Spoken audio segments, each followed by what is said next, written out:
This is the IELTS listening test.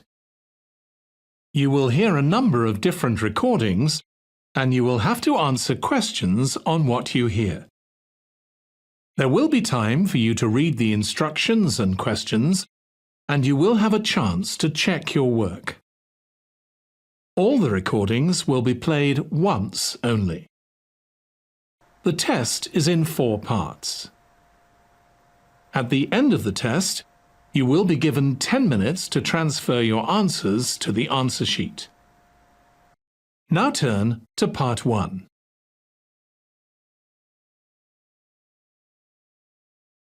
Part 1.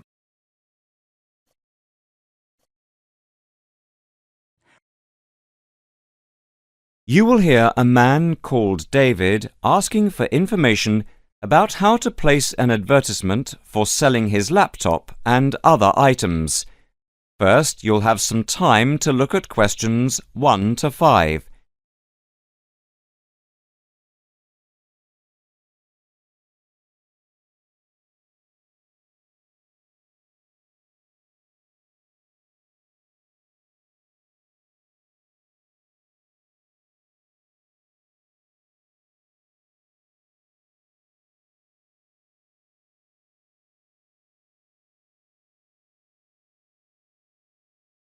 Listen carefully and answer questions 1 to 5. Hi, I'm Debbie. How can I help? Hi, my name's David. I'm just looking to place an advertisement on the main union notice board to sell a laptop and a few accessories, if that's possible. Sure, that's not a problem. I take it you are a member of the Students' Union? Yes, I am. Right then, I'll just get a form up, and as there is no one around and it looks as if it's going to be quiet for a while, I'll just type the details straight into the computer for you. Thanks very much. No problem. Shall we just title it Laptop for Sale? Yeah, OK. Can you describe it generally? Well, it's in very good condition. In fact, it's hardly been used. Why are you selling it, if I may ask? Well, I've got another one which is much lighter, and I don't really need two. I see. What weight is the one you are selling? It's 3.5 kilograms. That is heavy these days. Can you give more details about the one you want to sell? Right. Well, it's an Allegro, and it's got all the latest programs. OK. What about the memory? The memory is only 0.5 gigabytes. And what about the screen size and the other features? Well, the screen is, let's see, it's 37.5 centimetres with a standard size keyboard and a touchpad, but I've got a cordless mouse that I can put in with it if necessary. Some people don't like using a touchpad. What about ports or holes for attaching things to the laptop? It's got 2 ports. More modern laptops have more than 2 ports for all the extra attachments. They do. Let's see what else is important. Oh yeah, the battery lasts for 2.5 hours, which is okay, but not enough for train journeys. But one thing is that it's not wireless. Right, OK, not wireless. Before you hear the rest of the conversation, you'll have some time to look at questions 6 to 10.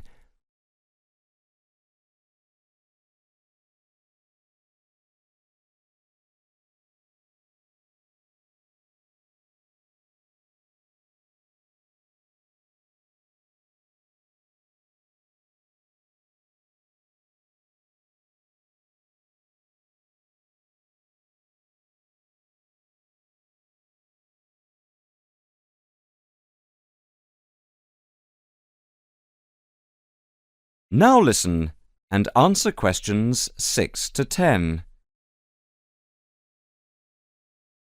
Anything else I can put on the advertisement? There's a webcam built at the top of the screen, and I can throw in a printer, a scanner and headphones, which I got with it in a special deal. It also comes with its own case for carrying it around. Actually, the case is quite smart. I'm hoping these things will help it sell. They should do. Right, I think I've got all that. How much do you want for it? That I'm not sure about. It's worth about £900 to £1,000 new. Yeah, but you won't get that much if it's used, and even if it's in good condition. What about £500? I doubt if you'd get as much as that. More like £200 or £300. If you look at the notice board, there is one on there which is comparable to yours, and it's not more than about £250, I think. As little as that? I'm afraid so. Shall we say £300? OK, put that. Can I take some contact details for the advert? The name's David Bristow. Bristow? Yes, that's it. And a mobile or email? Both if you want. That's 09875 423387. That's it. If you send the picture, I'll add it and print it out and stick it up for you. OK, I can get that to you today. Right, I'll type in here, advert placed the 22nd of October. Fine, and good luck with the sale. Thanks.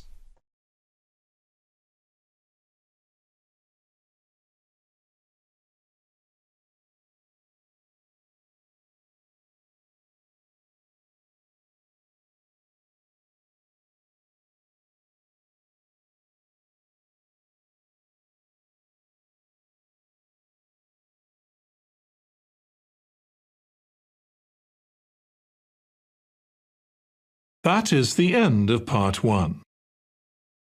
You now have 1 minute to check your answers to part 1.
Part 2. You will hear an announcement made by an official for the preparation plans for the town's 250th anniversary celebrations. First, you'll have some time to look at questions 11 to 15.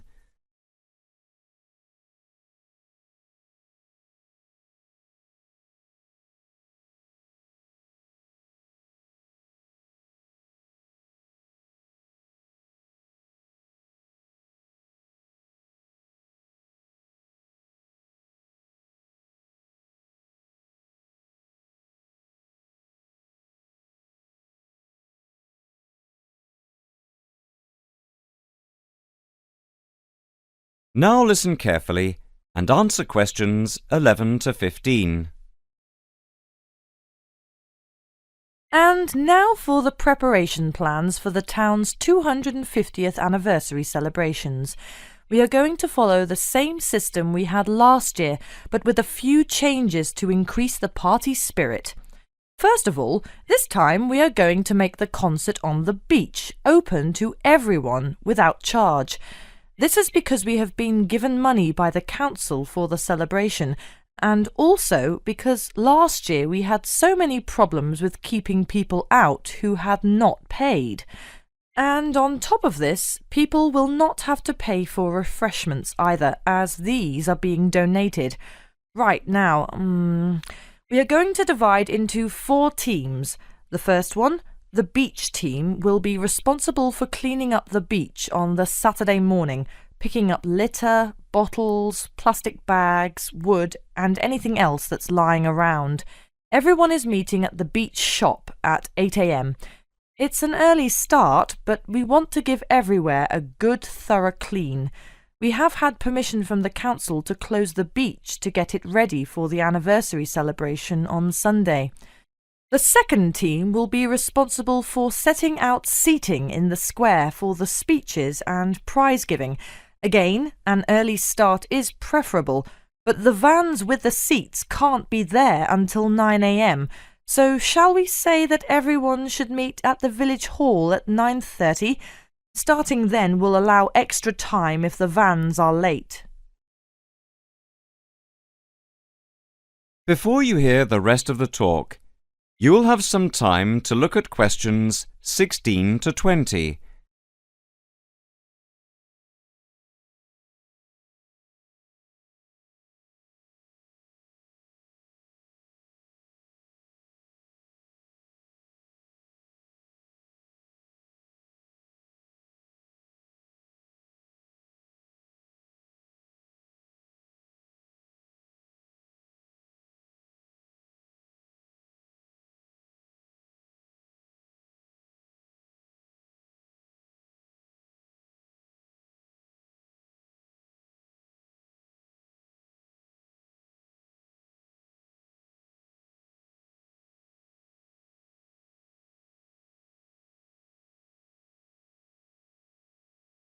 Now listen and answer questions 16 to 20.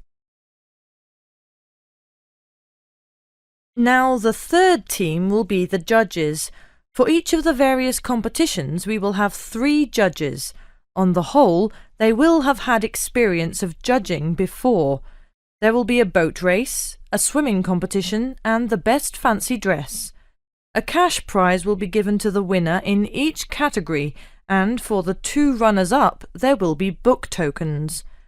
There is a sponsored mini-marathon, and by the deadline, lunchtime today, we had 263 applicants with ages ranging from 15 to 60. That's 80 more than last year. Each entrant has paid a £20 registration fee to enter, and all the profits will go to the local children's hospital to help fund much-needed specialist apparatus. The fourth team consists of the wardens for the day itself. We are expecting at least 10,000 people if last year is anything to go by. The fields near the entrance to the beach can be used as car parks, and we need wardens to help make sure the actual parking is more organised than last year, which was a mess. We also need someone to be in charge of the first aid, which will be at the entrance to the beach. Finally, we need some volunteers for the clean-up. Last year we didn't do this very well, and so the council has agreed to provide large bags to collect all the recyclable material like glass and plastic, etc. But we have to deal with the rest like leftover food ourselves. We don't want to leave piles of rotten food around or dangerous bottles.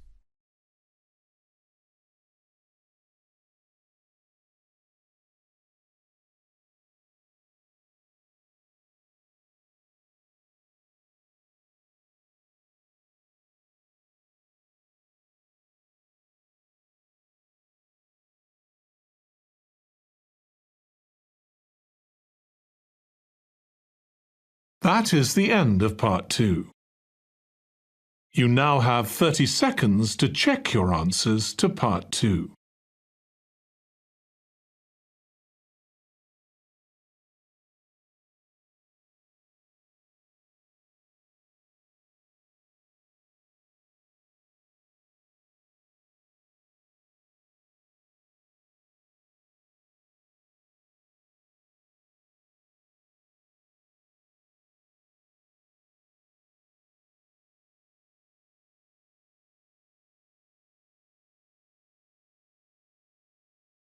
Part 3.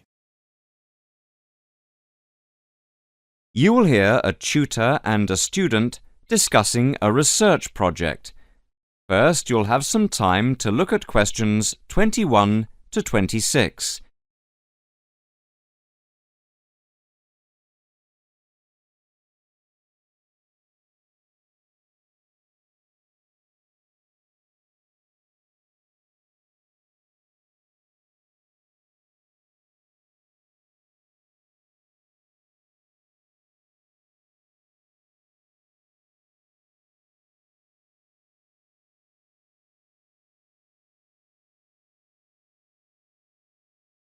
Now listen carefully and answer questions 21 to 26.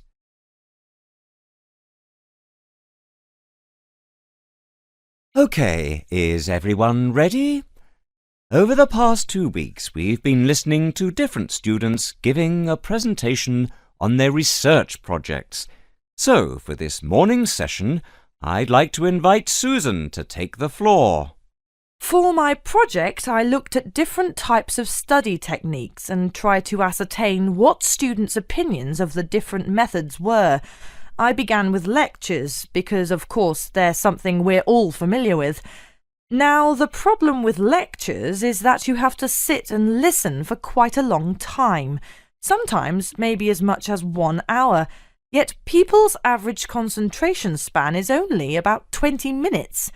This means, of course, within the first half an hour, most people actually stop listening. Not consciously, of course, but you know what it's like. Your mind tends to, well, kind of wander. You start thinking about what you're going to have for dinner or about the party you attended last night. So I wanted to know what the most effective method of taking down all the important points was. Susan, if I may interrupt you, what's your strategy for listening to lectures? Personally, I always record the lectures. That way you can listen to the lecture again afterwards and make really good notes. In fact, I know a lot of people who use this method. Yet surprisingly, when I talked to students, they felt that it wasn't such a good method because the quality of the recording is often very poor. So quite a few preferred to listen for the main points and take notes. Some even used a form of shorthand, abbreviations and symbols, that sort of thing. Although everyone agreed that the best way to approach lectures was to do the required reading beforehand. That way it makes the lecture a lot easier to understand because you already know something about the topic. Could you tell us something about how students approach their assignments? Essays, reports, that sort of thing? Actually, when it came to assignments, people were divided on the issue of essay plans. Some thought it was a good method of planning. Others, didn't think so. Generally, though, most students didn't really express much of an opinion. Brainstorming, however, was different. Just sitting down and thinking of as many ideas as you can. Just about everyone said it was a really good method of preparing to write an assignment, especially if they got together in groups. This, they said, was by far the best method because it helped them to really analyse the issues. Discussing ideas was the same. In fact, many respondents claimed they often got together with friends for the purpose of discussing ideas, even if they weren't preparing an assignment. They said it helped them to understand the lectures better and, surprisingly enough, get better grades in their exams. Now, reading, like lectures, is a necessary part of student life, and we all know how much time we spend with our head buried deep in a book. But what exactly is the best way to read? Well, I discovered that hardly anyone tries to read the whole book or even whole chapters, but skim reading came out a real favourite. The majority of students I spoke to, in fact, found this to be a really effective technique because it saved lots of time and it meant they could absorb far more knowledge this way. Before you hear the rest of the conversation, you'll have some time to look at questions 27 to 30.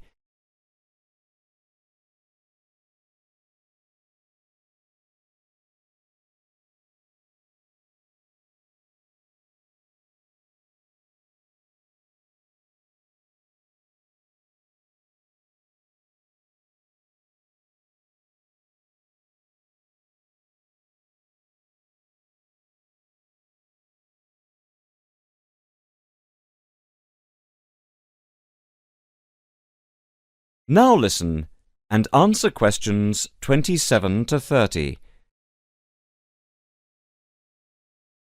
Susan, in your opinion, what do you think is the biggest problem students face at university? Time management.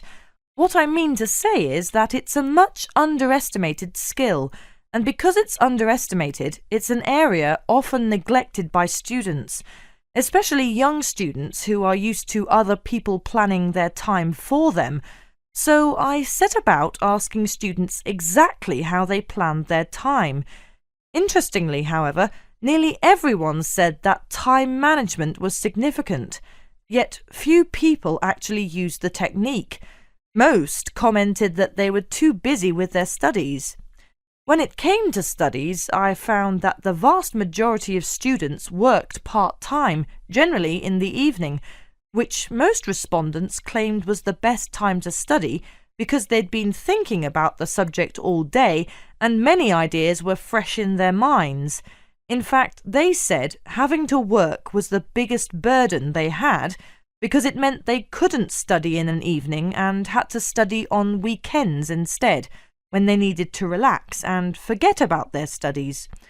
A few of the respondents even said they got up early in the morning to study. On the whole, I found that time management is most people's biggest problem, and I feel that more should be done by the university to help students to plan their time more effectively. Sorry, Susan, but I'm going to have to ask you to start wrapping up now. We're quickly running out of time. OK, well, the final component of my research was the dreaded exams. Now, I don't know about you, but I really hate exams. But when I talked to the students, I found that some students actually liked them. They were very much in the minority, though, and most students preferred not to have them. I was, of course, interested to learn just how students prepare for their midterm and end-of-term exams, and here people were evenly divided on the issue. I found that most of the younger students preferred to cram. That is to say, they'd spend many hours just before the exam trying to learn as much as possible. Some even said they stayed up all night and never went to bed.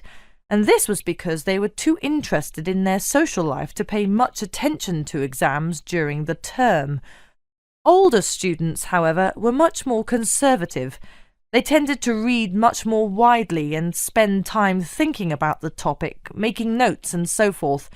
They did revise, of course, but they rarely spent time cramming. Cramming, they said, is of no use because you only remember the information for the duration of the exam and forget it afterwards.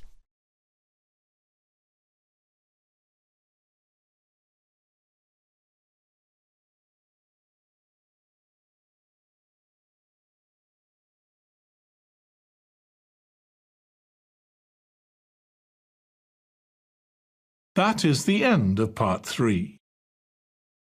You now have 30 seconds to check your answers to part 3.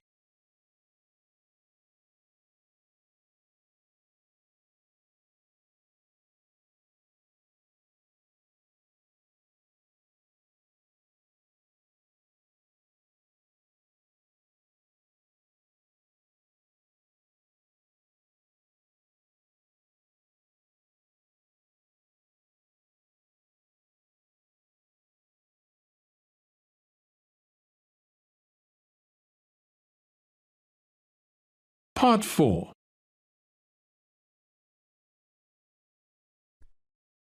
You will hear a student talking about a survey conducted among people of different age groups to find out how architecture may affect people's lives. First, you'll have some time to look at questions 31 to 40.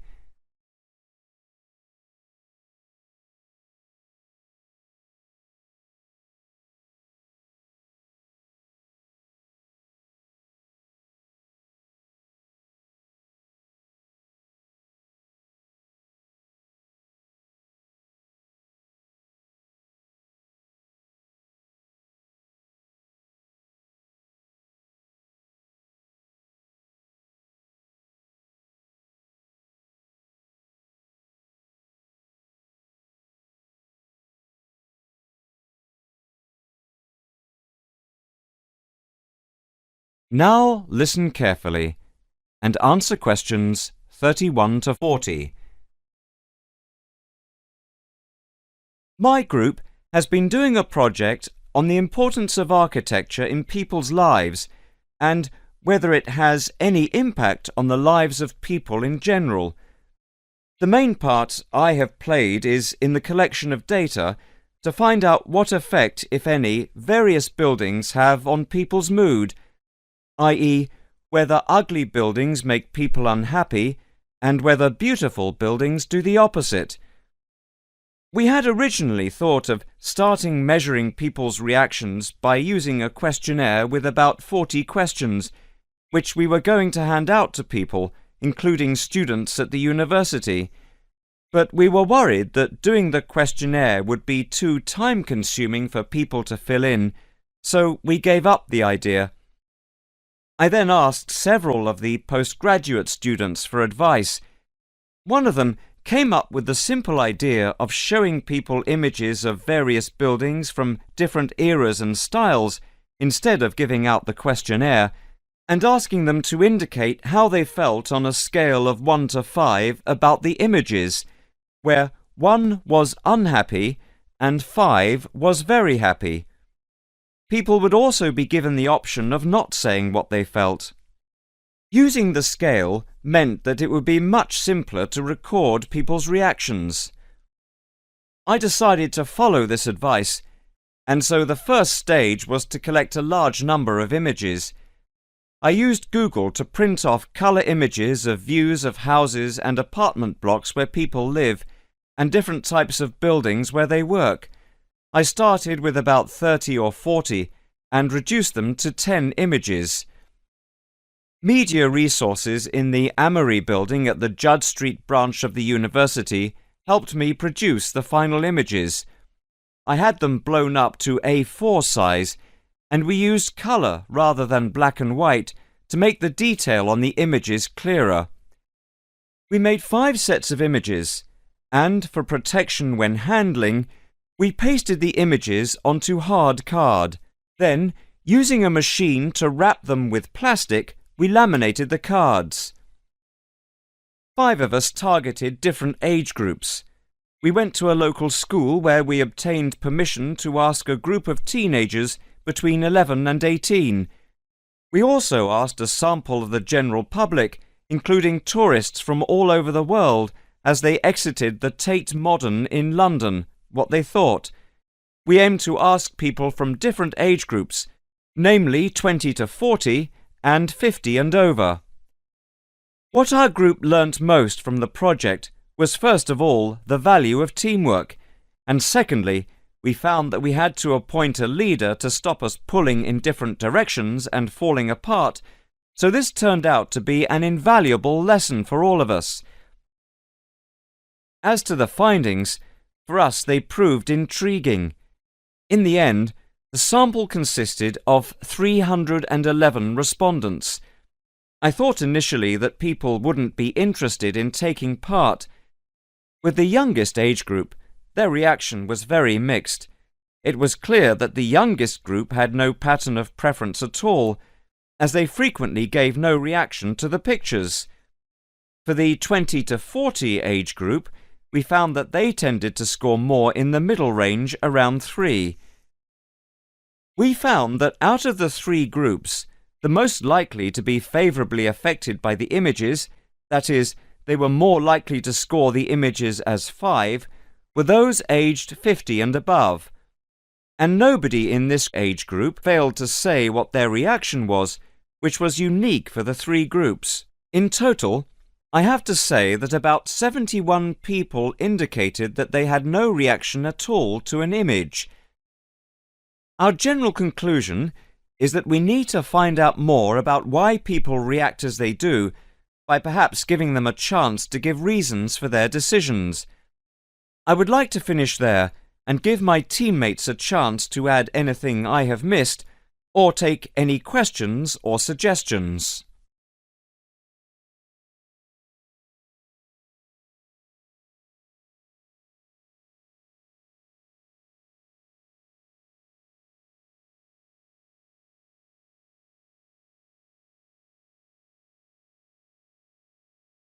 That is the end of part 4. You now have 1 minute to check your answers to Part 4. That is the end of the listening test.